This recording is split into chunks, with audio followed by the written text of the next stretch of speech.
Polarisation condition, एक तरफ plus होना एक तरफ माइनस होना, ये कंडीशन कौन सी कंडीशन कहलाएगी? Polarisation condition, polarisation condition.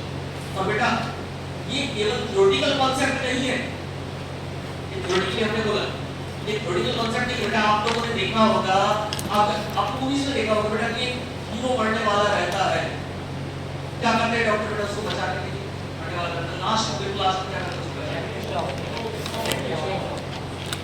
वहां से इलेक्ट्रिसिटी है ताकि उसके अंदर की इलेक्ट्रिसिटी क्या हो जाए? रीगेन कर ले। उसके बावजूद भी हो सकता है हीरो बन जाए, फिर हीरो की मां आती है तो डायलॉग बोलती है तो ढगला लेना, फिर अपने आप से इलेक्ट्रिसिटी जनरेट हो जाती है और वापस that is not at all related with pharmacology. उसका फार्मोलॉजी से कोई लेना नहीं है। एक्चुअली जो किया जा सकता है वैसे ही किया जा सकता है, प्लस और माइनस को हमें वापस क्या करना है? मेंटेन करना है। एक का प्लस और एक का माइनस से कंडीशन क्या कहलाएगी? पोलराइजेशन। और बेटा ये केवल थ्योरेटिकल कंडीशन ही प्रैक्टिकल कंडीशन है। यहां पर आपने बाहर की तरफ एक वायर डाला और अंदर की तरफ एक वायर डाला, तो यहां पर जो वोल्टेज आता है मायोकार्डियल सेल, वो वोल्टेज आता है -90 मिली। नॉर्मल सेल्स का -70 लिखते हैं, मायोकार्डियल सेल में क्या रहता है? -90 मिली।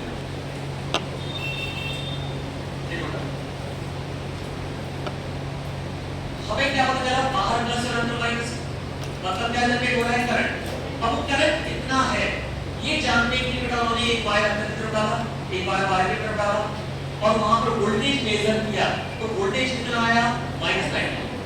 बेटा -90 मिलीवोल्ट कब आया? जब सेल क्या शो कर रही थी? पोलराइजेशन। इसमें बेटा -90 मिलीवोल्ट को बोला जाता है पोलराइजेशन पोटेंशियल।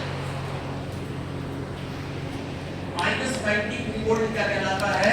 Polarization potential.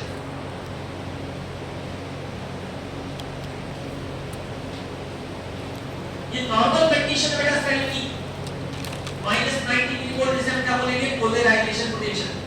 बेटा रिवर्स में चलते जाओ, पोलराइजेशन पोटेंशियल कितना है? -90 मिलीवोल्ट। पोलराइजेशन का मतलब क्या होता है? दो पोल, प्लस और माइनस को क्या होते हैं? पोलराइजेशन। ठीक है, पोलराइजेशन क्यों होगा?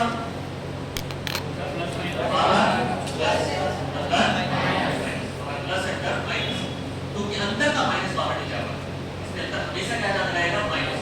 बाहर प्लस अंदर माइनस, इस कंडीशन को क्या बोलेंगे? पोलराइजेशन। ठीक है, अब फिर सीधा बोला तो सोडियम आयन क्या शो करते हैं? कैल्शियम, पोटेशियम और प्लस इफ्लक्स। ठीक है, ओके। लेकिन जब -90 मिलीवोल्ट है तो ना तो कोई आयन अंदर जा रहा है ना ही कोई आयन बाहर आ रहा है, ना तो कोई आयन अंदर आ रहा है ना ही कोई आयन बाहर जा रहा है। -90 मतलब वो कंडीशन, ना तो उस दौरान कोई आयन अंदर आ रहा है ना ही कोई आयन बाहर आ रहा है। अब रिलेट करना बेटा, आप एक कॉलोनी में रहते हैं, कॉलोनी के बाहर एक गार्ड बैठता है, सचेत रहता है, अच्छे रहता है, लेकिन 3-4 घंटे तक ना तो कोई अंदर आया और ना ही कोई बाहर गया, क्या होगा? सो जाएगा। क्या करने लगेगा? रेस्ट। क्या करने लगेगा? रेस्ट। तो बेटा इस दौरान जिस दौरान ना तो कोई आयन अंदर आ रहा है ना ही कोई आयन बाहर जा रहा है, ये कंडीशन कहलाएगी, इस वोल्टेज को बोलेंगे रेस्टिंग मेम्ब्रेन पोटेंशियल। बेटा पोलराइजेशन पोटेंशियल को ही हम क्या बोलते हैं? Resting membrane potential. Polarization potential को ही हम क्या बोलते हैं बेटा? Resting membrane potential. Polarization potential, this is also known as resting membrane potential.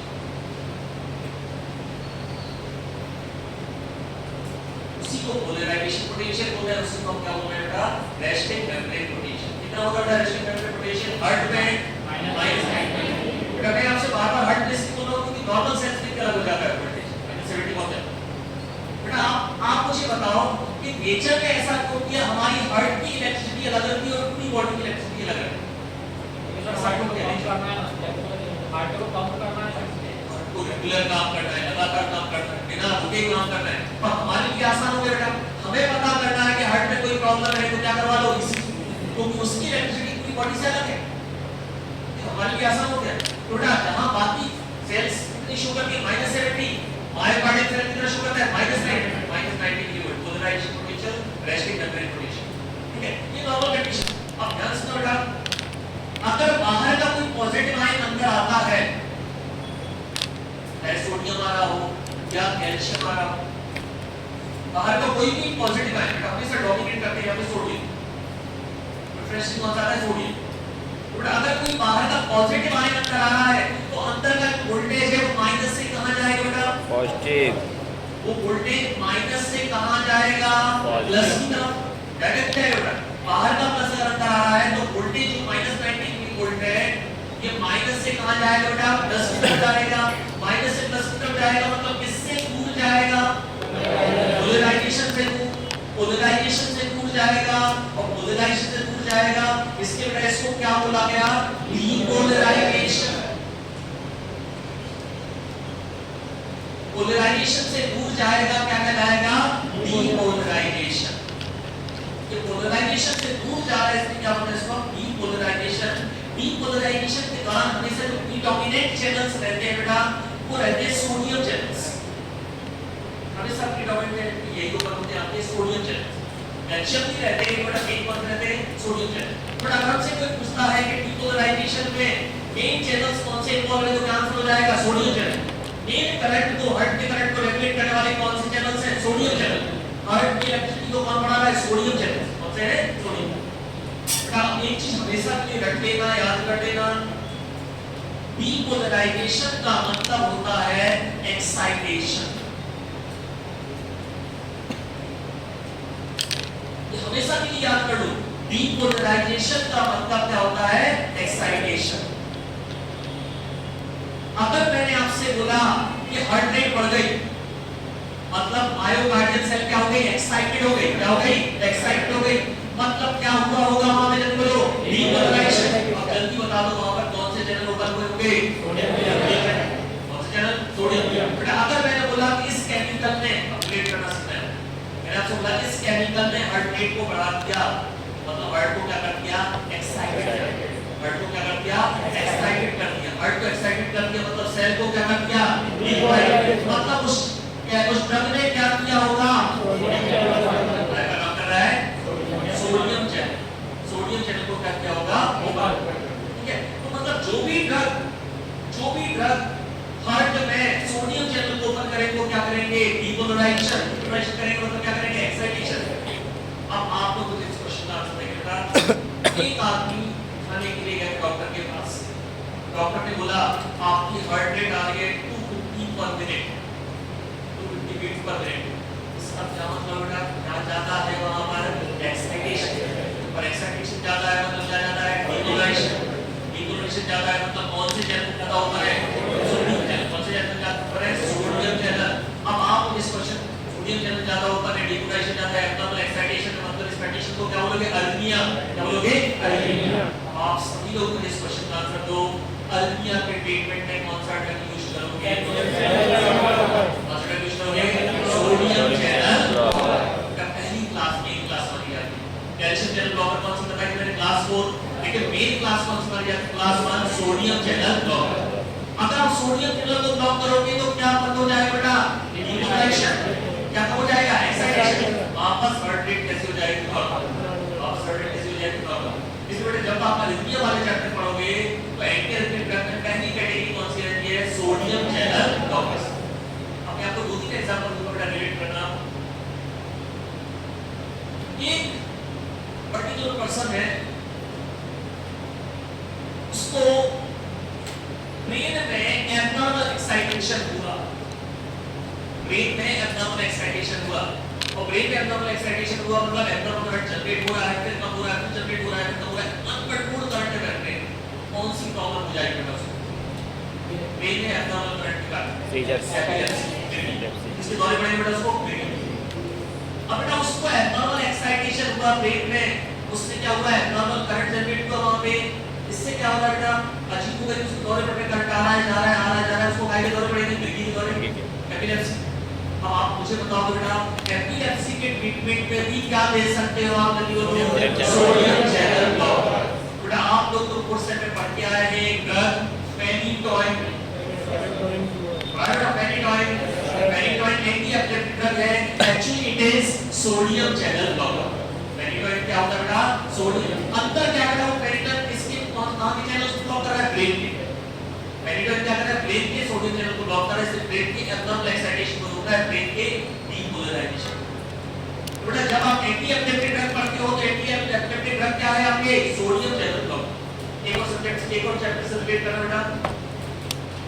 एक क्रिकेटर खेल रहा है, अचानक उसको बॉल लगी और तेज बॉल लगी और बहुत तेज खेल हो रहा है, नॉर्मल तरीके से एक्साइटेशन हो रहा है, बहुत तेज खेल हो रहा है। उसका फिजियो दौड़ के आया, फिजियो ने तुरंत एक स्प्रे डाल दिया है, आपने देखा होगा सर, देखा होगा फिजियो ने स्प्रे डाल दिया, अब उसका हाथ मूव कर गया, उसका दर्द कम हो गया, दर्द के सेंसेशन उसके क्या हो गए कम हो गए। अब आप मुझे बताओ उसने जो स्प्रे डाला वो क्या था? Sodium channel blocker. उसने जो स्प्रे डाला उसने लोकल एक्साइटेशन को क्या कर दिया? रोक दिया। मतलब लोकल डिपोलराइजेशन को क्या कर दिया? रोक दिया। मतलब जो उसने स्प्रे डाला है वो क्या है बेटा? Sodium channel blocker. और उस स्प्रे को कौन सी कैटेगरी में रख सकते हो बेटा? Local anaesthetic. कौन सी कैटेगरी में रख सकते हो? Local anaesthetic. जल्दी बता दो बेटा, सारे लोकल एनेस्थेटिक का मैकेनिज्म एक्शन क्या है? They all are sodium channel blocker. जितने भी लोकल एनेस्थेटिक आप पढ़ते हैं they all are sodium channel blockers.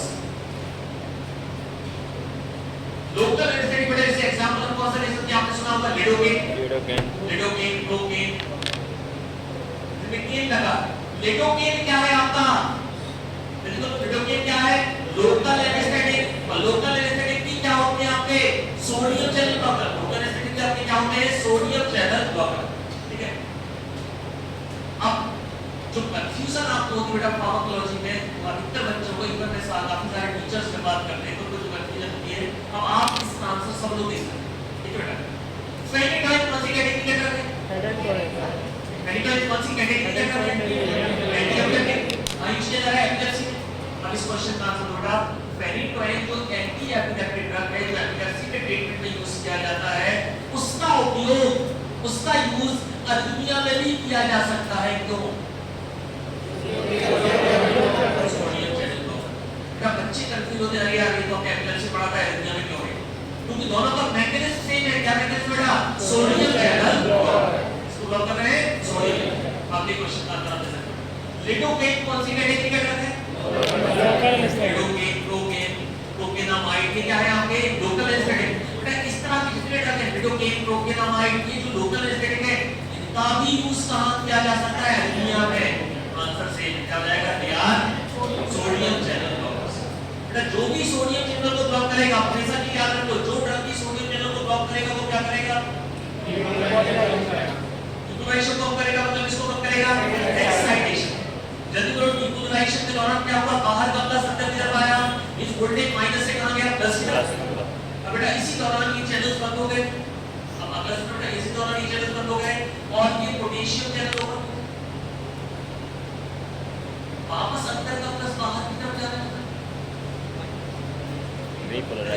अब अंदर का प्लस बाहर की तरफ जाने लगा, मतलब वोल्टेज वापस फिर से कहां आने लगा? नेगेटिव साइड, माइनस की तरफ।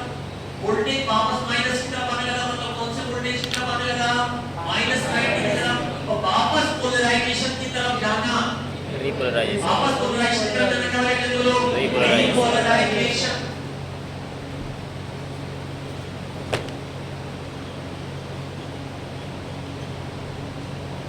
वापस -90 की तरफ जाने का है रिपोलराइजेशन।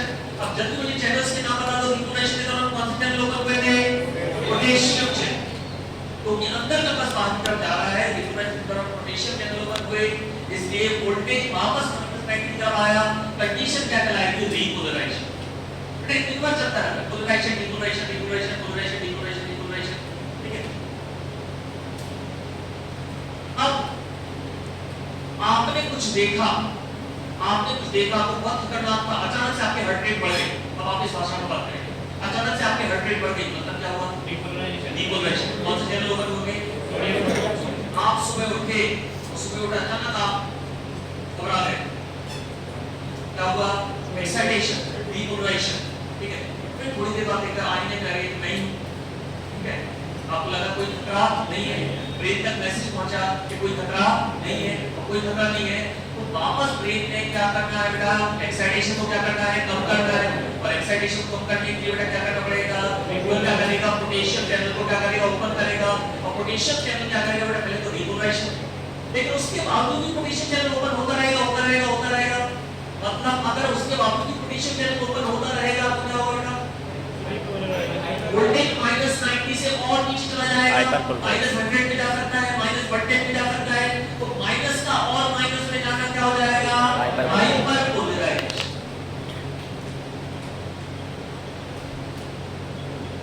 माइनस का और माइनस में जाना क्या हो जाएगा? हाइपरपोलराइजेशन। माइनस का और माइनस में जाना क्या हो जाएगा? हाइपरपोलराइजेशन। बेटा हाइपरपोलराइजेशन के दौरान भी कौन से चैनल है यहाँ पर ओपन? Potassium channel. सीएनएस में क्लोराइड चैनल ओपन होता है, यहाँ पर कौन से है? पोटेशियम। अगर पोटेशियम चैनल ज्यादा ओपन हो गया तो क्या हो गया? हाइपरपोलराइजेशन। तो बेटा मेन पॉइंट आप याद रखो, हाइपरपोलराइजेशन डीपोलराइजेशन का उल्टा। हाइपरपोलराइजेशन डीपोलराइजेशन उल्टा। डीपोलराइजेशन में क्या हुआ था? एक्साइटेशन। क्या हुआ था? एक्साइटेशन। हाइपरपोलराइजेशन में क्या होने वाला है? इनहिबिशन।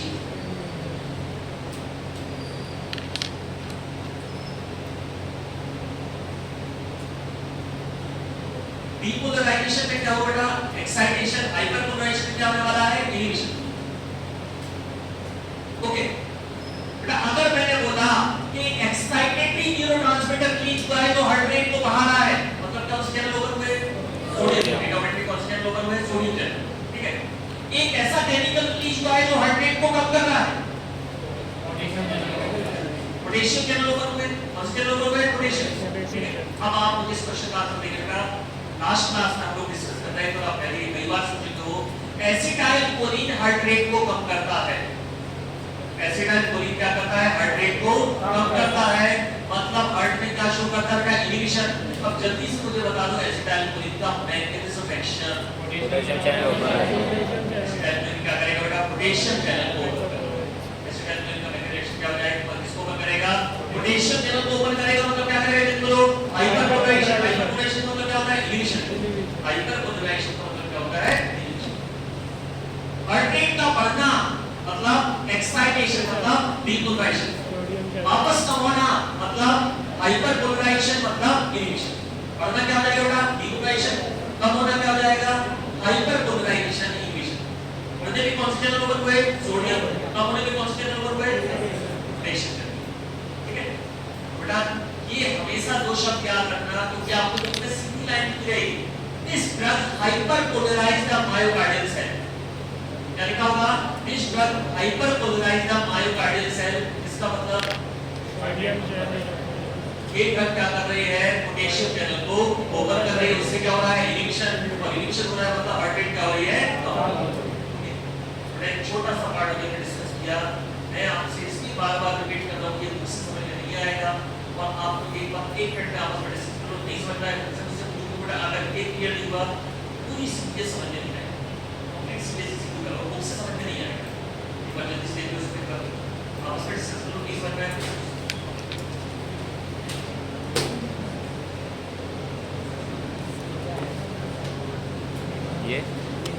ये जो सेल होती है ना, हार्ट में सेल आ जाती है, वो सेल की जो मेम्ब्रेन आती है, जैसे मान लीजिए मेम्ब्रेन नहीं मायोकार्डियम कई सारे सेल में जो ये पा जाते हैं रिसेप्टर्स प्रेजेंट होते हैं। सेल ये सेल है, मान लीजिए सेल में ये चैनल्स होते हैं कई सारे। सेल के अंदर अगर ये सोडियम आता है तो ये होगा पोलराइजेशन। हाँ, ये -90 माइनस मतलब सेल के बाहर से कोई पॉजिटिव चार्ज पाया जाता है और सेल के अंदर नेगेटिव चार्ज होता है। जब इन दोनों के बीच में तार लगाए ना, जैसे एक बैटरी में तार लगाए 50 वोल्टेज का आधा एम्पियर, हाँ भाई ये इतने वोल्टेज का वो दे रहा है मिली वोल्ट। मतलब ये मिली वोल्ट 90 -90 दे पोलराइजेशन। हाँ, इतनी छोटी चीज़ में कितना वोल्टेज आएगा? माइनस नहीं आएगा। अच्छा, डीपोलराइजेशन हो रहा मतलब ये सोडियम तो सोडियम चैनल को ओपन होता है, सेल के अंदर आया मतलब क्या हुआ हमारा पॉजिटिव। देखो पॉजिटिव बढ़ते गए तो अब इसके अंदर वो जब पॉजिटिव आएगा तो पॉजिटिव बढ़ते जाएगा ना, पॉजिटिव साइड जाएगा ना। माइनस में है, -90 है तो -70 60 40 10 ऐसा आएगा ना, प्लस में जाएगा, माइनस कम हो जाएगा। ये एक्साइटेशन होते गए, पॉजिटिव बढ़ेगा तो एक्साइटेशन होते गए।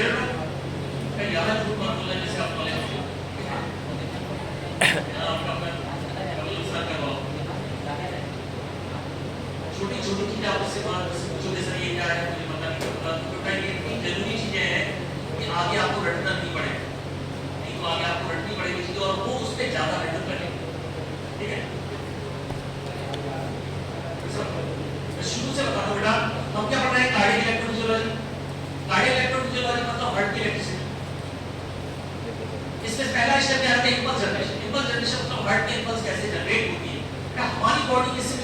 सिस्टम्स। हमारा शरीर किससे मिलकर बना है? तंत्रों से। मीडियम याद आ याद करो, शरीर किससे मिलकर बना है? तंत्र। तंत्र किससे मिलकर बने रहते हैं? अंग। अंग किससे मिलकर बने रहते हैं? ऊतक। ऊतक किससे मिलकर बने रहते हैं? कोशिकाएं। ठीक है, हमारा शरीर किससे मिलकर बना है? हमारा शरीर की पूरा सिस्टम, यहाँ के कौन सिस्टम की बात करें? Cardiovascular system. कार्डियोवास्कुलर सिस्टम का मीनिंग कौन सा बेटा आपका? हार्ट। हार्ट किससे मिलकर बना है? टिश्यू। कौन सा? Myocardial tissue. मायोकार्डियल टिश्यू में ये क्या है? Myocardial cell. क्या है? मायोकार्डियल। मायोकार्डियल सेल के बाहर सोडियम आयन ज्यादा होते हैं, कैल्शियम आयन ज्यादा। अंदर कौन से आयन ज्यादा रहते हैं? पोटेशियम। बाहर ज्यादा है, अंदर कम। अंदर ज्यादा है, बाहर कम। ज्यादा से कम की तरफ जाने में एनर्जी रिक्वायर्ड नहीं होती। सोडियम नेचुरली क्या करेगा? बाहर से अंदर की तरफ आएगा।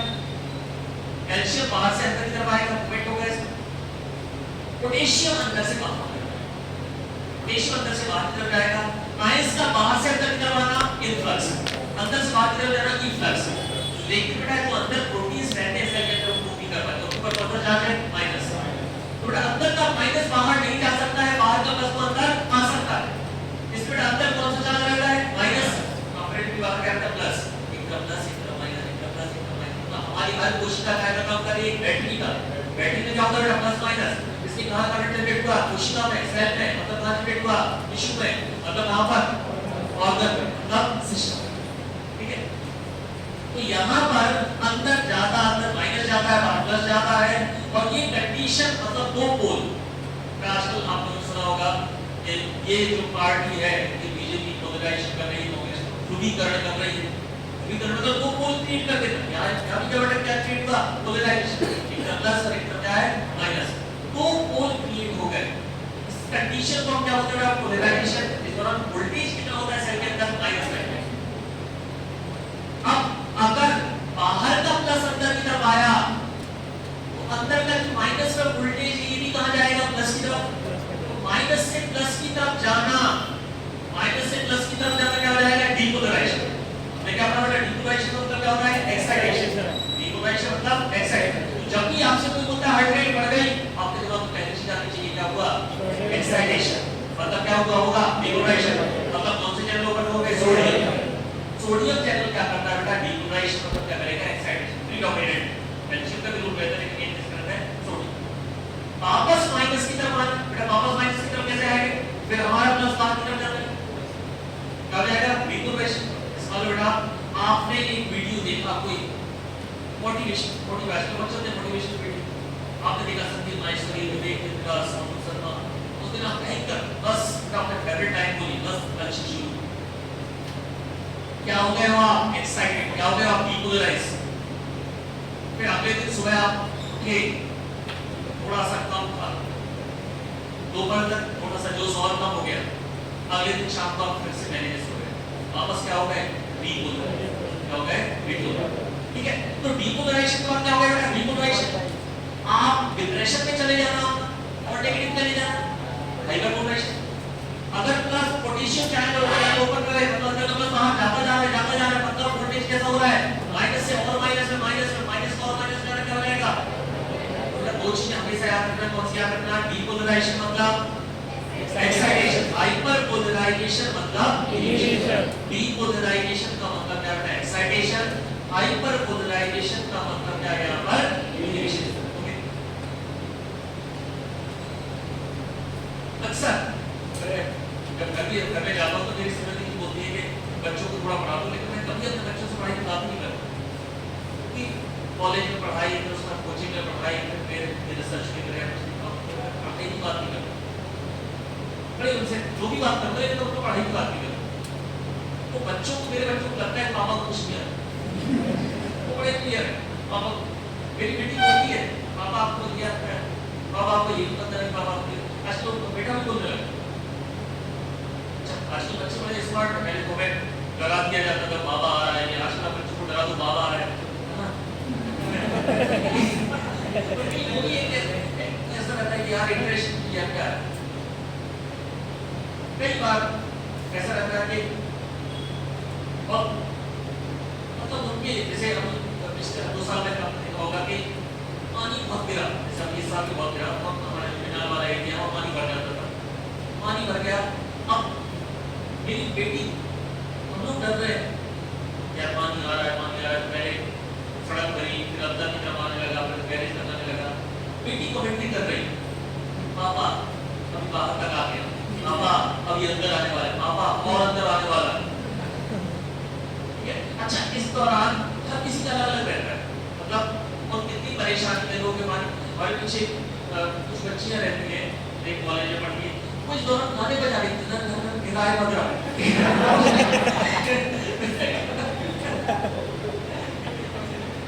मतलब इस सिचुएशन को कोई एंजॉय कर सकता है, मतलब लोग ऐसा लग रहा है कि हम लोग यार कैसे, तो कई घरों में घुस गया ना पानी।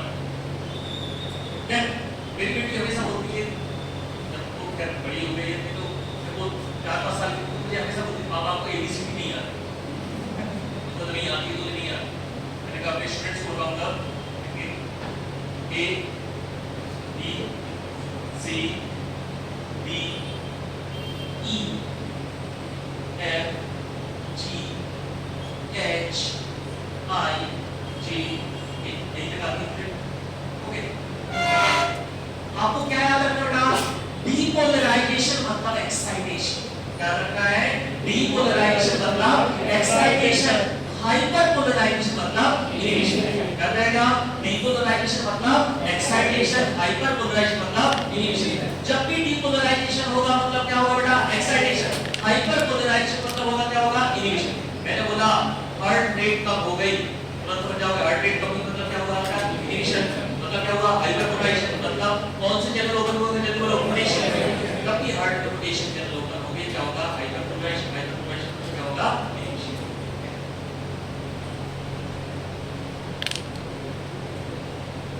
थोड़ा इंपल्स जनरेशन हम बात करें कार्डियक इलेक्ट्रोफिजियोलॉजी में। इंपल्स जनरेशन में सबसे पहले इंपल्स जनरेशन के अंदर पार्ट होगा impulse generation in heart. Impulse generation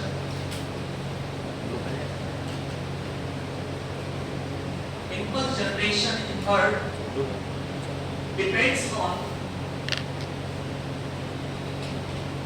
impulse generation in hertz depends on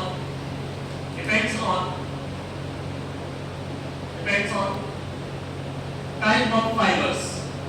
Depends on type of fibers. इस तरह के फाइबर्स वहां प्रेजेंट, दो तरह के फाइबर्स रहते हैं बेटा हार्ट में। एक रहते हैं non automatic fibres,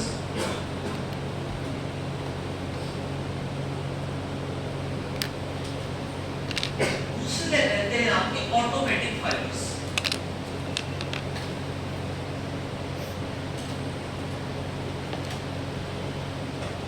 non automatic fibres, दूसरे कौन से होंगे बेटा? आपके automatic fibres.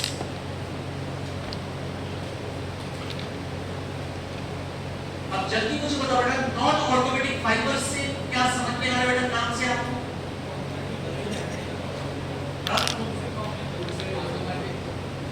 Non automatic fibre नाम से बेटा सबसे इंपॉर्टेंट तरीका क्या रहता है? एजुकेशन का। तो भी आप एजुकेशन दे रहे हो, अपना लॉजिक लगा रहे हैं, इस नाम से क्या समझ में आ रहा है? नॉन ऑटोमेटिक मतलब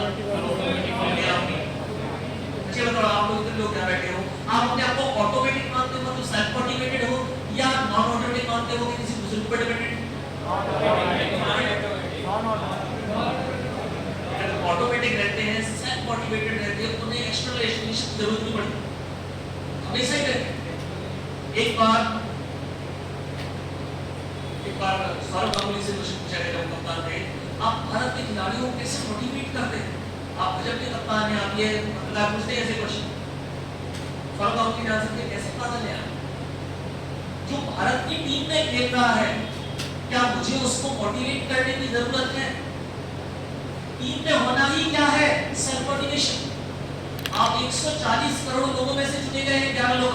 बेटा आपके कॉलेज में अगर 11 लोगों की टीम बनेगी, बेहतर झगड़े हो जाएंगे, हमें क्या खेलना है, हमें क्यों निकला है, और वहां होगा चुनना इतने लोगों में से। तो जो भारत की टीम में खेला उसको मोटिवेट करने की जरूरत नहीं, वो सेल्फ मोटिवेटेड है क्योंकि किसमें खेला है? भारत की टीम में। इसी तरह की एक्सटर्नल मोटिवेशन की जरूरत पड़ती है। कैसे बेटा? ऑटोमेटिक। यानी एक्सटर्नल मोटिवेशन की जरूरत नहीं है, वो कैसे? ऑटोमेटिक। सबसे ज्यादा ऑटोमेटिक किसको होना चाहिए बेटा? सोडियम चैनल के यहाँ भी रेस्टिंग मेम्ब्रेन पोटेंशियल समस्या आया है बेटा समझा मतलब दोनों आयन ऊपर नीचे दोनों के तार लग गए क्यों टीचिंग कर रहे हैं वोल्ट नाप लिया बाहर ट्राई किया तो बाहर नहीं हुआ है ना बाहर ट्राई किया तो बाहर नहीं हुआ इसलिए हम सोचे याद टीचिंग कर रखना लेंगे न्यूरो ह्यूमरल ट्रांसमिशन का 70 वोल्ट मतलब आराम की वो जॉब हमारा देश में अगर चले गए लेकिन बेटा वो मानसिकता नहीं है अंग्रेजों के टाइम में मानसिकता बढ़िया नौकरी करेंगे आराम की नौकरी करके थोड़ी हुकूमत दबाई हो आराम की जॉब मतलब आराम का काम आराम ही हो सकता है या तो आराम हो सकता है क्या हो सकता है काम हो सकता है बहुत सारे कारण है कि बेटा मेरा ये मानना है कि टीचर तो सेल्फ मोटिवेटेड होना जरूरी है नहीं तो और कुछ कर दे किराने की दुकान खोल ले पान की दुकान खोल ले जो करना है वो करे टीचर ना बने कि आपकी नेगेटिविटी कहाँ स्प्रेड होगी बच्चों में बच्चे के लिए आप आइडियल है जो सामने खड़ा हुआ है यार तो होता है जैसे ही बोल रहा हूँ अगर वो नेगेटिव है तो वो कहीं ना कहीं स्प्रेड होगी स्टेबल है एकदम से स्टेबल ओके यहाँ बात करोगे नॉन ऑटोमेटिक मतलब जो अपने से क्या नहीं कर सकता है यदि बोलो इंपल्स जनरेशन इसके ऊपर डिपेंडेंट रहेगा किसी एक्सटर्नल पर थोड़ा नॉन ऑटोमेटिक भाई में पहला पॉइंट देखो ये यार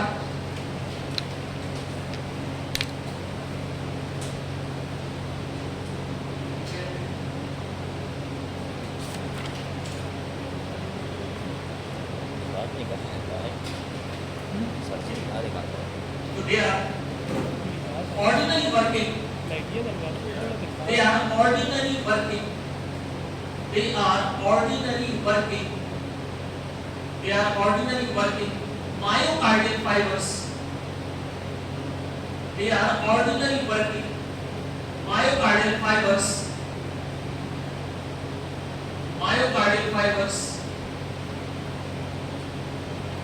they are ordinary working myocardial fibers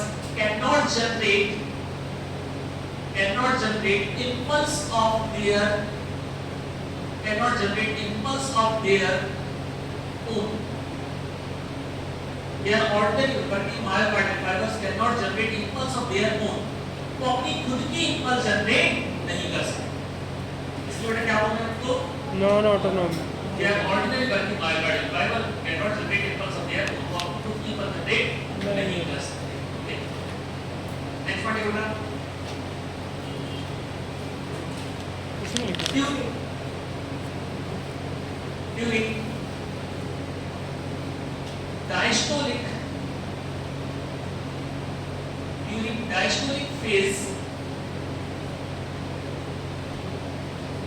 during diastolic phase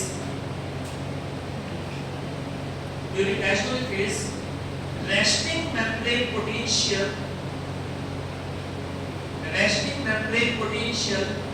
remain stable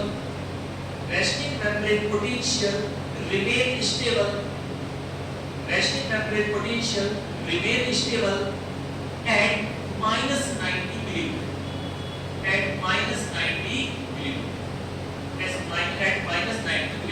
बेटा पहले तो अपनी कॉपी में ये ग्राफ बनाते चलो minus 90 मिलीवोल्ट पे सीधा चल रहा है minus 90 मिलीवोल्ट में कोई चेंज नहीं हो रहा तो प्लस हो रहा है ना ही माइनस स्टेबल तो डायस्टोल के दौरान minus 90 मिलीवोल्ट सीधा चला जा रहा है बेटा ये कब तक सीधा चला जाएगा जब तक माइनस 90 रहता है आपको कब तक मोटिवेशन भी नहीं होगा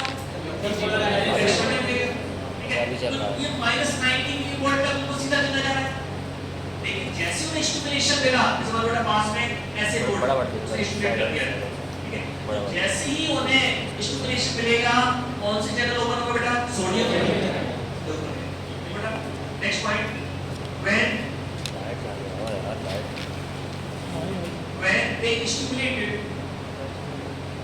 when they stimulated हाँ भाई। And tag stimulated when they stimulated there will be sharp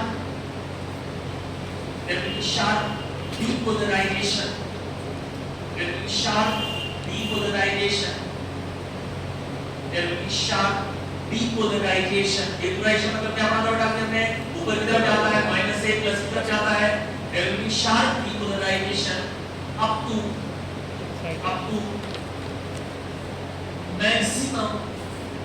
maximum overshoot, up to maximum overshoot, bracket में लिख लो बेटा प्लस 30 मिली, ब्रैकेट क्या लिखोगे प्लस 30 मिली, ब्रैकेट क्या हो जाएगा प्लस 30 मिली, क्या लिखोगे बेटा ये लाइन देखो पढ़ो, इसका क्या मतलब है आपके हिसाब से, जब तक एक्सप्लेनेशन लिखो वो कहां चला जा रहा है माइनस 90 में चला जा रहा है, तो जैसे एक्सप्लेनेशन बोला अचानक से क्या हुआ बेटा डीपोलराइजेशन का मतलब कौन से चैनल ऊपर हो गए, जैसे बोलो सोडियम चैनल, प्रीडोमिनेंट कौन से चैनल ऊपर हो गए सोडियम चैनल माइनस 90 से सीधा कहां पर गए बेटे प्लस 30 वोल्ट, मैक्सिमम ओवरशूट सीधा कहां जाएगा प्लस में, ये माइनस है बेटा, बीच में क्या आएगा एक जीरो वाला फेज आएगा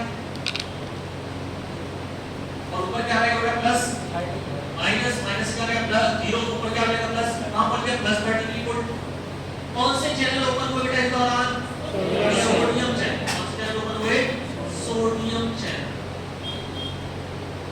और बेटा जिस दौरान सोडियम चैनल ओपन होते हैं डीपोलराइजेशन होता है, हर्ट की साइकिल में इसे बोला जाता है बेटा फेज जीरो, तो इसको क्या बोला जाता है फेज जीरो।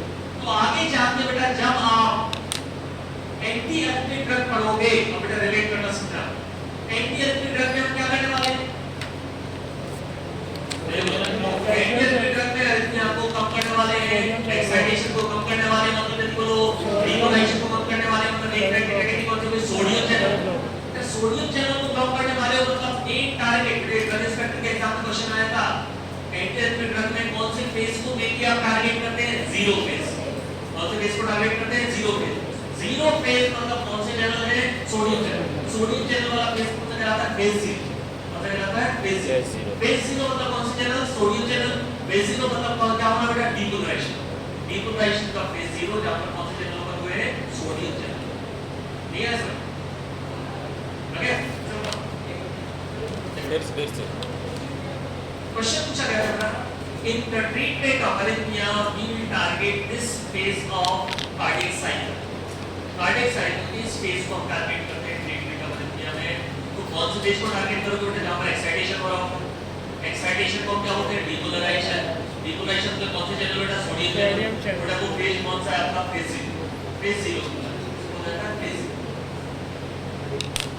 मैक्सिमम ओवरशूट कितने लगेगा बेटा प्लस 30, मैक्सिमम ओवरशूट कितने लगेगा प्लस 30, कौन से चैनल ओपन हुए थे बेटा सोडियम, कौन से चैनल ओपन हुए थे सोडियम, ठीक है, जैसे ही प्लस 30 पहुंचता है ब्रेन तक वैसे पहुंच गया बहुत हो गया, इससे ज्यादा वोल्टेज नहीं तो हार्ट को दिक्कत हो जाएगी, बेटा आपका ये बल्ब लगा हुआ है, अगर जरूरत से ज्यादा वोल्टेज इसमें पहुंच जाए तो क्या होगा, तो जैसे ही प्लस 30 पहुंचा और उससे ऊपर पहुंचेगा तो ब्रेन बोलेगा ये गलत हो रहा है, तो बेटा प्लस 30 पहुंचा मतलब क्या पहुंच गया मैक्सिमम ओवरशूट, क्या पहुंच गया मैक्सिमम ओवरशूट, अब ब्रेन क्या बोलेगा बंद करो, किसको बंद करो सोडियम को बंद करो, अब उसी दौरान इस दौरान बेटा सोडियम तो ओपन रहते ही है, थोड़े बहुत कौन से ओपन रहते हैं कैल्शियम, क्योंकि बहुत कम रहते हैं, मेन डोमिनेंट कौन से सोडियम, जैसे ही प्लस 30 पहुंचा वो पोटेशियम चैनल को ओपन कर देता है, कौन से चैनल को ओपन करता है पोटेशियम, अंदर का प्लस, अब जल्दी बोलो बेटा क्या होगा, अंदर का प्लस बाहर की तरफ जाएगा मतलब वापस वोल्टेज माइनस की तरफ, प्लस 30 से वापस आएगा बेटा माइनस 90, वापस माइनस 90 की तरफ जाना क्या हो जाएगा ये लोग डीपोलराइजेशन, क्या हो जाएगा डीपोलराइजेशन। अब ध्यान से देखो बेटा ये कहलाएगा बेटा फेज 1, कहलाएगा फेज 1 के दौरान कौन से चैनल ओपन हुए हैं पोटेशियम चैनल ओपन हुए हैं, कौन सा फेज हो जाएगा बेटा फेज 1 मतलब कौन सा अर्ली डीपोलराइजेशन, कौन सा फेज बोलते हैं इसको अर्ली डीपोलराइजेशन, फेज 1 कहलाता है अर्ली डीपोलराइजेशन, फेज 1 हो जाएगा अर्ली डीपोलराइजेशन, कौन से चैनल ओपन हुए हैं पोटेशियम चैनल,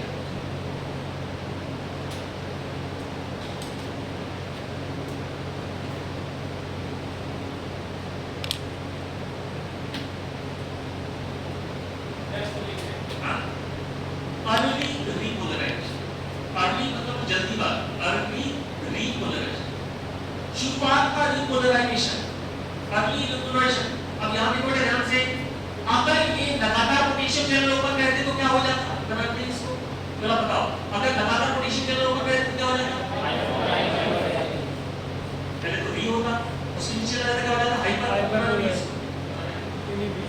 लेकिन एक मजेदार चीज होती बेटा वहां पे, जैसे पोटेशियम चैनल ओपन हुए ही थे, जैसे पोटेशियम चैनल ओपन हुए ही थे, उस दौरान थोड़े से कैल्शियम चैनल ज्यादा ओपन हो जाते। पोटेशियम चैनल ओपन हुए ही थे, लेकिन डोमिनेटली कौन से चैनल ओपन हो जाते हैं, कैल्शियम चैनल। अब ध्यान दो बेटा, अंदर का प्लस बाहर की तरफ जा रहा था, तो वोल्टेज नीचे की तरफ जा रहा था, उसी दौरान फिर से कैल्शियम चैनल ओपन हो गए, तो क्या होगा, कंडीशन हो बेटा, वोल्टेज नीचे से ऊपर की तरफ जा रहा है, अंदर से प्लस बाहर की तरफ जा रहा है, बाहर का प्लस अंदर आ रहा है, मतलब फेज 1 स्टार्ट ही हुआ था, और उसके तुरंत बाद वहां पर कौन सा फेज स्टार्ट हो गया, फेज 2। अब फेज 2 स्टार्ट होने से क्या होगा बेटा, जो नॉर्मल साइकिल ऐसी जा रही थी वो ऐसी हो जाएगी, तो सीधा माइनस की तरफ जा रहा था, माइनस की तरफ क्यों जा रहा बेटा, अंदर का प्लस कहां जा रहा है, बाहर की तरफ, वो क्या कर लेगा, प्लेटू फॉर्म कर लेगा। एक एग्जांपल समझो बेटा, जैसे आपने देखा होगा कि कई आपके मित्र ऐसे रहते हैं, आपके ऊपर में ऐसा होगा, तो आंसी टाइम मतलब कि अगर कभी भी किसी ने बोला घूमने चलना है, हो सकता है आपको भी घूमना हो सकता हो। अब आपके दोस्त ने सैटरडे को फोन किया, भाई कल हम लोग पिकनिक पे जा रहे हैं, तुम्हें चलना है। आपने बोला नहीं यार, नहीं तुझे चलना है, कल मेरे आए, अरे चलना है मुझे, हम कुछ नहीं सुनेंगे, और फोन काट दिया। अब आपने मन ही मन सोच लिया कि आपको क्या बहाना बनाना, तबीयत खराब हो गई, ये हो गई। अगले दिन सुबह 8 बजे वो संडे को बुलाने के लिए आए, अब पूरा समूह बना के नीचे उतरे, जो बोला क्यों चलना है, नहीं यार मैं नहीं जा रहा, ऐसा आपने बोला, देखा साथ में 4-5 सुंदर लड़कियां जा रही, अरे यार मैं नहीं जा रहा, ऐसा कब बोला मैंने, जा रहा हूं मैं, बैग लेके आता हूं, बस ऐसे ही आया था। वो क्या यहाँ पे, जो नाक की तरफ जा रहे थे आप, नाक से क्या हो गया, जो माइनस की तरफ जा रहे थे, अचानक किसी की एंट्री हुई, और वो क्या हो गया बेटा, हाँ की तरफ जाने लगा, कैसा जाने लगा, हाँ की तरफ जाने लगा। तो बेटा जो सीधा माइनस की तरफ जा रहा था, तो एंट्री ऑफ कैल्शियम, ये क्या कर लेगा, प्लेटू फॉर्म कर लेगा, क्या कर लेगा, प्लेटू फॉर्म कर लेगा, इस तरह से स्टेबल, पूरे समय की वोल्टेज कैसा हो जाएगा, स्टेबल, ना तो वो कम होगा ना ही बढ़ेगा, कैसा हो जाएगा, स्टेबल। ये हो जाता है, इसे बोलते हैं फेज 2 प्लेटू फेज, क्या बोलते हैं इसको, फेज 2 प्लेटू फेज। फेज 2 कौन सा फेज कहलाता है, प्लेटू फेज। इस दौरान किसकी एंट्री हो रही है, जल्दी बोलो, कैल्शियम की एंट्री हो रही है। और लास्ट क्लास में मैंने आपसे क्या बोला था, कैल्शियम की एंट्री से क्या होता है, आप रिलेट करना सकते हैं, कैल्शियम की एंट्री से क्या होता है, मायोसिन का फास्फोराइलेशन, और मायोसिन का फास्फोराइलेशन होता है तभी क्या होता है, कॉन्ट्रैक्शन, इंटरेक्शन तो क्या होता है, कॉन्ट्रैक्शन। अगला क्वेश्चन बेटा जो आपके जीपीएट के एग्जाम में पूछा गया था, यही सिमिलर क्वेश्चन आपने ट्रांसपेक्टर के एग्जाम में पूछा था बेटा, मायोकार्डियल कॉन्ट्रैक्शन के लिए कौन सा फेज मेनली रिस्पांसिबल है, फेज 2। फेज 2 कौन सा फेज बेटा, प्लेटू फेज। प्लेटू फेज जो रहता है, इस दौरान कैल्शियम की एंट्री होती है, ये कैल्शियम अंदर जाता है, अंदर वाले कैल्शियम को बोलता है कि रिलीज हो, कैल्शियम अंदर गया, ये सेल के अंदर की कैल्शियम, सेल के अंदर कैल्शियम कहां है बेटा, सार्कोइटोप्लाज्मिक रेटिकुलम में, उस कैल्शियम को बोलता है कि और ज्यादा रिलीज हो, और उसके दौरान क्या होता है, मायोसिन का फास्फोराइलेशन होता है, उससे क्या होता है, इंटरेक्शन होता है, क्या होता है, कॉन्ट्रैक्शन। तो कॉन्ट्रैक्शन के लिए मेन कौन सा फेज रिस्पांसिबल है बेटा, प्लेटू फेज। कौन सा चैनल ओपन हुआ है, कैल्शियम है, ध्यान से बेटा, ये साइकिल कैसे जा रही है, नीचे, उसने क्या कर दिया, लेट। यही कारण है, मुझे बहुत इंटरेस्टिंग चीज आपको नहीं मिलेगी, बहुत ध्यान से सुनना। नॉर्मल सेल्स कैसे वर्क करती है, नॉर्मल सेल कैसे कॉन्ट्रैक्शन करती है, बहुत तेजी से। हार्ट ये रिदम कैसे बनी बेटा, एक्स्ट्रा टाइम कैसे मिला, इस फेज में बेटा इस फेज में मैंने क्या बोला, ना तो बहुत ज्यादा वोल्टेज बढ़ रहा है ना क्या हो रहा है, कम हो रहा है, प्लेटो फेज। तो बेटा 200 मिलीसेकंड का एक्स्ट्रा टाइम मिल जाता है। जो 200 मिलीसेकंड का एक्स्ट्रा टाइम मिल जाता है, इस दौरान क्या हो जाती है, फिलिंग हो जाती है। क्या हो जाती है बेटा, हार्ट अगर हार्ट ऐसे से काम करता तो क्या नहीं हो पाता, फिलिंग नहीं हो पाती। हार्ट फिल नहीं हो पा रहा है तो पंप किसको कर पाएगा, बोला हार्ट का कॉन्ट्रैक्शन ऐसा होगा। एक्स्ट्रा टाइम क्यों मिल गया बेटा हार्ट को, जल्दी बोलो, इस फेज के कारण एक्स्ट्रा टाइम मिल गया। तो बेटा ये वोल्टेज था ना, तो उस दौरान वोल्टेज बढ़ा ना ही कम हुआ। तो बेटा वोल्टेज बढ़ता तो कम होता तो, लेकिन बेटा इस दौरान एक ऐसा फेज आया जिस दौरान ना तो वोल्टेज बढ़ा ना कम हुआ। इसलिए हार्ट का जो कॉन्ट्रैक्शन है, बाकी मसल्स कॉन्ट्रैक्शन बेटा मायोकार्डियल सेल मसल्स जो रहती हैं, नॉर्मल मसल्स कॉन्ट्रैक्शन अलग कॉन्ट्रैक्शन शुरू करती है। ये एक्स्ट्रा टाइम मिलता है इस फेज को, प्लेटो फेज एक्स्ट्रा टाइम मिलता है, ठीक है। उसके बाद अब दोनों चैनल ये बंद हो गए बेटा, कौन से चैनल बंद हो गए, कैल्शियम भी बंद हो गए, सोडियम, और ये बेचारा अब से रहा देख रहा पोटेशियम। अब सोडियम बंद हो गए, कैल्शियम बंद हो गए, लेकिन ऑलरेडी क्या खुला हुआ था बेटा, पोटेशियम। जब ये दो बंद हो गए तब जाके अपनी प्रेजेंस वहां पर दिखा पाएगा। मतलब क्या हो पाएगा, जल्दी बोलो, रिपोलराइजेशन। फेज 3 ये होगा बेटा लेट रिपोलराइजेशन। यहां भी कौन से चैनल है बेटा, पोटेशियम चैनल, लेट रिपोलराइजेशन। यहां भी कौन से चैनल है, पोटेशियम चैनल, लेट रिपोलराइजेशन। बेटा फेज 1 और फेज 3 में क्या डिफरेंस है, एक स्लो और एक फास्ट। फेज 1 शुरू ही नहीं हो पाया और खत्म हो गया। कैसे बेटा, ये नियर आइसोइलेक्ट्रिक लेवल पर मतलब इसके आसपास पहुंचता है, जीरो के पास पहुंचता है, जीरो के आसपास पहुंचता है, तुरंत ऑक्सीजन ओवर हो जाते हैं, कैल्शियम। मतलब फेज 1 ढंग से स्टार्ट ही नहीं हुआ था, ऑक्सीजन ओवर हो गया, कैल्शियम कर दिया। क्या मैसेज पहुंच गया बेटा, कॉन्ट्रैक्शन की, ठीक है। अब कॉन्ट्रैक्शन होने लगा, यहां पर बंद हो गया कैल्शियम। ठीक है, हो रहा वापस पोलर रिपोलराइजेशन हुआ और ये क्या कहलाएगा, रेट रिपोलराइजेशन। और उसके बाद भी अगर पोटेशियम चैनल ओपन हुए तो क्या हो जाएगा, माइनस का चला जाएगा, माइनस में क्या हो जाएगा, हाइपरपोलेशन। नहीं तो साइकिल कैसे चलेगी फिर से।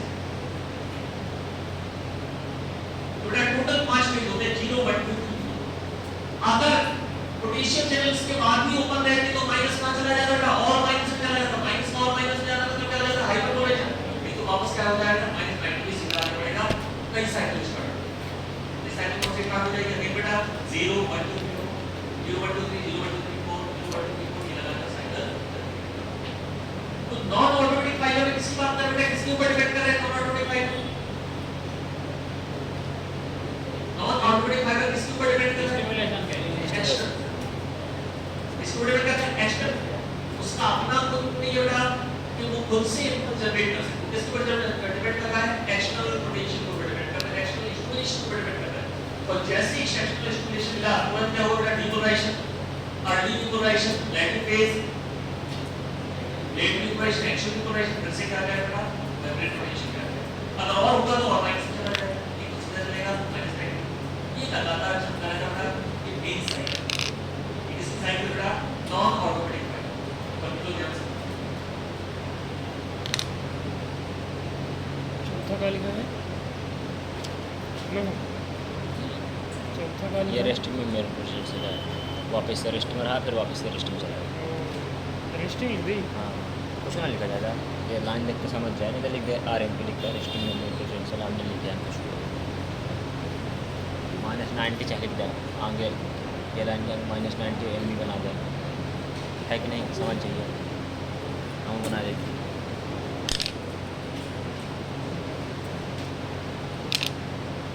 अगर ये सीधा सीधा आ जाए तो हाइपर कर लो। हाइपर। सबसे पहले तो बेटा दिमाग से बिल्कुल ये चीज निकाल दो जो आप अपने सोचते हैं कि कमजोर और समझ में नहीं आता, ये क्या बेटा छोटी छोटी चीजों को समझना होगा। या मान लीजिए बिल्कुल 0 से शुरू करें।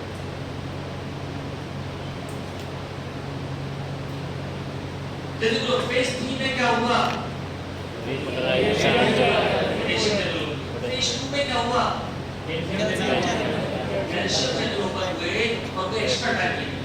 प्लेटो का मतलब क्या होता है, वोल्टेज बढ़ रहा है ना ही कम हो रहा है, ऐसा क्यों ऊपर नीचे आने वाला था लेकिन उस समय क्या हो गया प्लस, ना तो उस समय बढ़ रहा है ना ही कम हो रहा है। तो इलेक्ट्रिक फेज बहुत इंपॉर्टेंट है हमारा हर्ट पर एक्स्ट्रा टाइम मिलेगा, एक्स्ट्रा टाइम मिलेगा वो तो मिलेगा बेटा क्योंकि हर्ट उस एक्स्ट्रा टाइम के कारण अपने रिदमिक कॉन्ट्रैक्शन कर रहा है। नहीं तो क्या होगा अपने नॉर्मल मसल्स कैसे कॉन्ट्रैक्शन करेंगे, बहुत फास्ट हो जाता है कॉन्ट्रैक्शन। यहाँ एक्स्ट्रा टाइम इसलिए मिलेगा बेटा क्योंकि ये जो प्लेटो फेज है नॉर्मल मसल्स कॉन्ट्रैक्शन में नहीं है। ठीक है, तो 0 1 2 3 0 1 2 3 ये क्या होगा बेटा नॉन ऑटोमेटिक, क्या होगा इसका आपका नॉन ऑटोमेटिक। ऑटोमेटिक फाइबर नाम से कैसे होता है हाइपर पोलराइज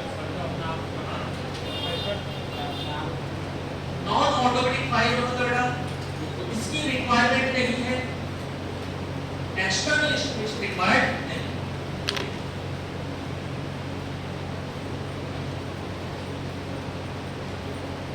जनरली देखो बेटा जिस एज में आप हैं सबसे बड़ी समस्या उस एज में रहती है बेटा वो रहती है लैक ऑफ पेशेंस। आप तुरंत कुछ ऐसा चाहते हैं कि जैसे मूवीज में हीरो अगले सीन में ही अपनी हो गया, तो आपको लगता है मैंने कुछ ऐसा देखा और आपने ऐसी कहानी उसकी होती है उस एक लाइन में उसकी जिंदगी बदल गई। ऐसा रियलिटी में नहीं होता, काफी कुछ प्रोसेस से आपको गुजरना पड़ता है और बेटा रिजल्ट इंपॉर्टेंट नहीं है, प्रोसेस इंपॉर्टेंट है। जिस प्रोसेस से आप गुजरते हो उस दौरान आप सीखो वो बहुत इंपॉर्टेंट है। तो जब मैंने जीपेट की तैयारी उसमें गेट बोलते थे, जब मैंने तैयारी शुरू की मेरे साथ में जो तैयारी करने वाले लोग थे कुछ भी इंटेलिजेंट और मैं एक ऐसा स्टूडेंट जिसने 4 साल बिल्कुल पढ़ाई ना, तो मेरे टीचर मुझे पसंद करते थे ना उन्हें पसंद करता। पढ़ाई का दोस्तों के बीच ऐसा लगता है पढ़ाई की कोई बात ही नहीं करता था, जो मेरा ग्रुप था 4 साल बाद मैंने सोचा क्या पढ़ना है। अब 4 साल बाद मैं ड्रॉप लेके पढ़ने के लिए बैठा तो जिनके साथ में मैं तैयारी कर रहा था जो चैप्टर पढ़ने में उनको 3 से 4 घंटे लगते थे वो चैप्टर पढ़ने में मुझे 1 हफ्ता लग जाता था। कंपैरिजन ही नहीं, अगर मैं उनसे कंपेयर करता डिप्रेशन में आ जाता। लेकिन मेरे लिए इंटरेस्टिंग चीज क्या थी, मेरा कंपटीशन मेरा अपने आप से था। कल मुझे ये पता नहीं था, ये तो नया था, ये भी पता नहीं था, ये तो मेरे लिए तो हटलाइन नहीं, ये भी पता नहीं था, ये भी पता नहीं था, ये भी पता नहीं। तो हर दिन मेरा कंपटीशन अपने आप से। और जब उससे रिलेटेड इंफॉर्मेशन दिमाग में आती गई तो वो फिर जो टाइम ज्यादा लग रहा था वो क्या होता गया। और बेटा जब तैयारी के एंड में जो लोग मेरे साथ तैयारी कर रहे थे उनसे कहीं आगे निकल गया। कैसे? कारण ये नहीं कर रहा कि मेरा उनसे कंपटीशन करता तो मैं कभी नहीं निकल सकता, मेरा कंपटीशन मेरा अपने आप से। दूसरा आपको पेशेंस रखना जरूरी है। अगर आप सेल्फ मोटिवेटेड हैं, सेल्फ मोटिवेशन को थोड़ा आपको पता है मैं शाम को 6:30 बजे पढ़ने के लिए बैठता तो सुबह 7 बजे तक पढ़ता, आधे घंटे नहाया पूजा की और 2 घंटे के सो जाता, फिर दिन भर पढ़ता था, शाम को 1 घंटे सोता। पता नहीं चलता था कब रात हो गई, पता नहीं चलता था कब दिन हो गया, बिल्कुल तो नहीं चलता था दिमाग में कहीं की चीज। लेकिन मैं एक्सटर्नल स्टिमुलेशन की बड़ी सेल्फ मोटिवेशन, ठीक है। और जब आप अपने आप से कॉम्पीट करते हैं आपकी स्पीड स्लो हो सकती है, ठीक है। लेकिन कब आपको पॉइंट मिल जाएगा, जो एग्जांपल मैंने दिया उसको रिलेट करना। ऑटोमेटिक फाइबर्स कैसे होते हैं, यहाँ पर -90 से धीरे धीरे यहाँ कुछ सोडियम चैनल ओपन, -90 से धीरे धीरे कुछ सोडियम चैनल ओपन होते हैं। ये अभी बहुत कम सोडियम चैनल, बहुत कम सोडियम चैनल धीरे धीरे -90 से बढ़ता जा रहा है, -90 से -80 -70 और जैसे बेटा ये -70 पे पहुंचता है सीधा बहुत सारे सोडियम चैनल यहाँ पर ओपन हो जाते हैं और बहुत सारे सोडियम चैनल ओपन हो जाते हैं मतलब सीधा ही कहाँ पहुंच जाएगा बेटा -70 से कहाँ पहुंच जाएगा +30 पे पहुंच जाएगा और उसके बाद साइकिल को पीछे। इसमें जो ब्लैक कलर से मैंने बेटा नीचे बनाया है नॉन ऑटोमेटिक और ऑटोमेटिक में क्या डिफरेंस नजर आता है, वहां पर इसके ऊपर पूरी तरीके से डिपेंडेंट होगा एक्सप्लेनेशन, ये पूरे तरीके से डिपेंडेंट नहीं है।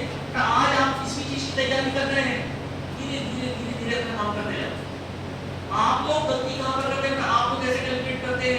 एक दिन में ये चैप्टर एक 2 पेज हुआ तो 2 दिन में 4 होगा, 3 दिन में 6 होगा, ऐसा क्यों होगा बेटा? हो सकता है एक दिन में 2 पेज हुए, 2 दिन में 4 हुए, तीसरे दिन में 7 हो जाएंगे। क्योंकि धीरे-धीरे आप चलते रहो। यहाँ पर बेटा धीरे-धीरे चलता जाएगा। एग्जांपल से रिलेट कर रहा था, दूसरा एग्जांपल देता हूँ। जैसे T20 क्रिकेट में मुझे सबसे ज्यादा पसंद का खिलाड़ी मेरा वो है, खेलता है यूनिवर्स बॉस स्टील, मुझे बहुत पसंद है। तो स्टील जब खेलता है तो इसलिए नहीं खेलता। एक तो आप देखें कैरेबियन जितने भी लोग रहते हैं क्रिकेटर वो अलग ही उसमें रहते हैं। ब्रायन लारा जबरदस्त टेस्ट क्रिकेटर ऐसा अभी तक कोई नहीं हुआ। वो ऐसा था कि अगर आप 100 साल में जल्दी आउट हो चला जाए, अगर किसी को 100 साल किया आउट होता ही नहीं था। हो सकता है 4-5 दिन भी खेल सकता है। वो इस तरह का क्रिकेटर था कि वो जबरदस्त एक पाकिस्तान क्रिकेटर का दानिश करने दिया, उसने उसको बॉल की, उसने प्लेट कर दी, तो उसको गुस्साया, दानिश करने दिया, जानता नहीं था उसको, दानिश करने उसको गुस्साया, कमॉन नारा कमॉन, वीडियो वायरल है। दानिश कह रहा है अभी बॉल उसने प्लेट कर दी, कमॉन नारा कमॉन, इसी बार उसने बोला कमॉन लारा कमॉन, उसने बोला रोकने माइसन। उसके बाद उस मैच में उसने 11 छक्के मारे दानिश ने लिया। उसके कारण बाकी बॉलर और पिटे, वो तो पिटा लेकिन उसके साथ बाकी बॉलर थे। इस गेम के बारे में अगर आप देखें तो इस गेम का ऐसा रहता है, शुरुआत में आराम से खेल रहा है, फिर जब इस गेम आराम से खेलता था तो सामने वाली टीम का कमाल टेंशन में आ जाता, इसका आराम से खेलना हमारी टीम करना, वो आराम से खेल रहा है, 4 बॉल पे 2 रन, 6 बॉल पे 3 रन, 7 बॉल पे 4 रन, आराम से खेल रहा है। उसके बाद 8 बॉल पे छक्का मारा, 9 बॉल पे छक्का मारा, 10 बॉल पे छक्का मारा, पूरा कवर कर लेता। जब इस गेम मारना शुरू करता था तो कई बार कमेंटेटर एक वर्ड यूज करते थे, now he has got a threshold, क्या बोल गया उसको? थ्रेशोल्ड। शुरुआत थ्रेशोल्ड पोटेंशियल पहुंचा, क्या बोल गया उसको? थ्रेशोल्ड। -90 से धीरे-धीरे कहां पहुंचा बेटा? -70 पे। तो जैसे ही -70 पे पहुंचा, अचानक से क्या हो गए? बहुत सारे सोडियम चैनल ओपन हो गए, इसका नाम बच गया +30 पे। -70 को बोलेंगे बेटा यहां पर हम थ्रेशोल्ड पोटेंशियल। जहां पर बहुत सारे सोडियम चैनल ओपन होते हैं उसे क्या बोलते हैं? Threshold potential. अचानक से थ्रेशोल्ड मिला उसको, अचानक से सोडियम चैनल ओपन हुए, क्या हाँ लेकिन फिजिक्स वन की बात है जो सब्जेक्ट है गलत बोल रहा आप इस एग्जांपल से रिलेट करके बेटा आप लाइफ में जहां भी चल रहे हैं धीरे-धीरे चलते रहो, अपनी स्पीड से चलते रहो, आपको पता नहीं चलेगा कब आपको थ्रेशोल्ड मिल जाएगा। जब थ्रेशोल्ड मिल जाएगा आपकी स्पीड कई लोगों से काफी ज्यादा हो जाएगी। इस बेटा लाइफ से -90 से -70 तक पहुंचा, धीरे-धीरे वो -70 में क्या मिला? थ्रेशोल्ड। अचानक से क्या हुए? सोडियम चैनल ओपन हुए, अचानक से सीधा काम बन गया +30। बट अगर मैं बोलूं non automatic fibre, automatic fibre में कौन से फेज में मेन डिफरेंस है? निकलो, मेन डिफरेंस कौन से फेज में आ रहा है? फेज में पता है, फेज निकलो इसको। The main difference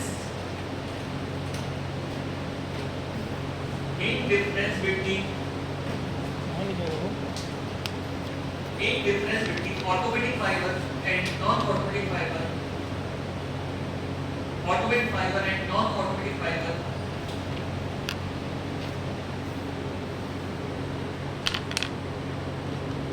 is in phase 4.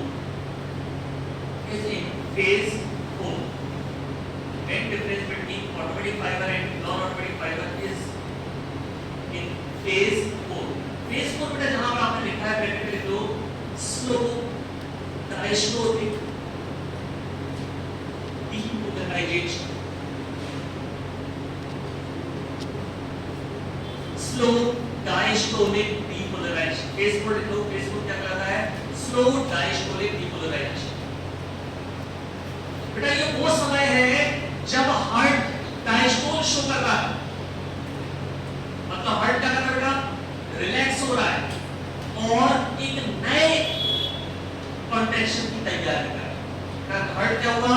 Relax हुआ और काय की तैयारी कर रहा है?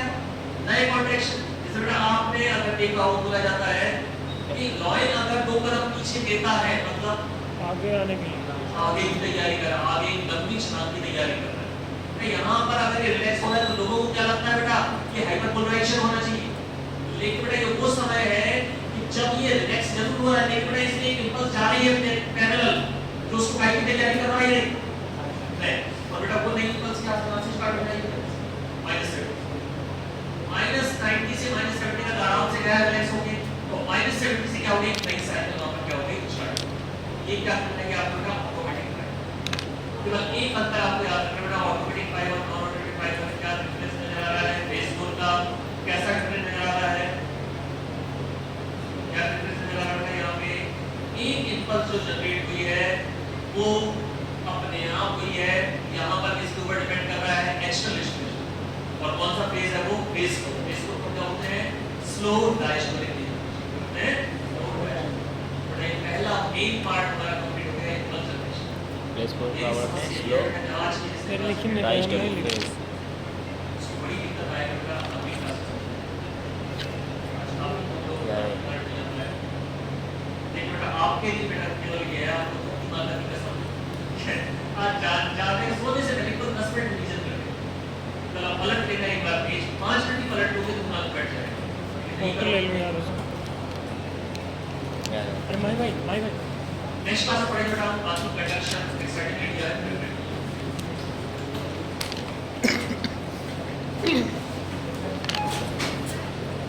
वही लास्ट के एक दिखा दें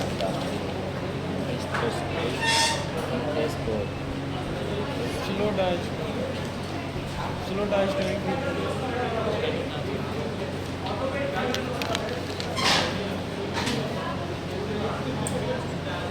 प्लेस फोर का नाम कहा नाम बता देते स्लो डायस्टोलिक डिफरेंस।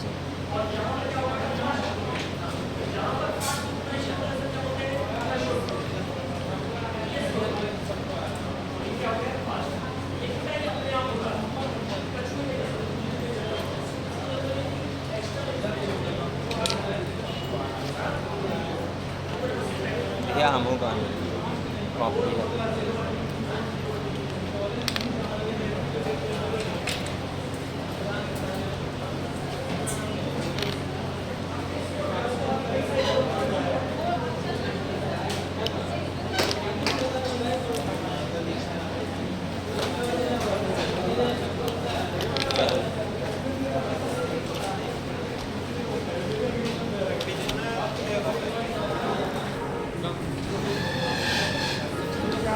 चलना यार रूम पे ही तो है साइड में, बगल में ही रहते साइड में ही तो रहता है। मैं कहा इसको वही बोल रहा हूँ साइड में ही रहता है। लड़के यहीं पे होता है दोनों साइड में रहते हैं। अरे हाँ भूल गया था यार, भूल गया था, यही आदमी तू। लो यार धर लो कहाँ पे अपनी धर लो